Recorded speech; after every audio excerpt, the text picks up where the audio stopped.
भारी होतं रोडवरचा आजचा आपलं स्टिकर फिकर लावून भारी झाला आज. नाही पण आताचा तो जो सीन आहे ना त्याच्याने माझ्या डोळ्यात पाणी आलं ऍक्च्युअली. काय झालं माहिती का, तो पोरगा इंजिनियर आहे, हा त्याला थोडंसं ऑनलाईनचं ज्ञान आहे. बरं इन्व्हेस्टमेंट करायची 1000ला 1500 भेटतात, हळूहळू त्याला लाखात 1.5 लाख मिळायला लागले. तो सगळ्यांना सांगायला लागला, सगळ्यांचे पैसे घेऊन इन्व्हेस्टमेंट करायला लागला, लोकांना पैसे मिळायला लागले. जेव्हा बुडले तेव्हा त्यालाच त्यांनी सगळ्यांनी जबाबदार धरले.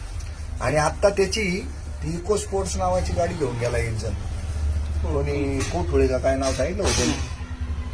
तर माझं हे म्हणणं आहे, इंजिनियर झाल्यानंतर इंजिनिअरिंगच्या अभ्यासामुळे तुम्हाला ऑनलाईनचं नॉलेज येतं.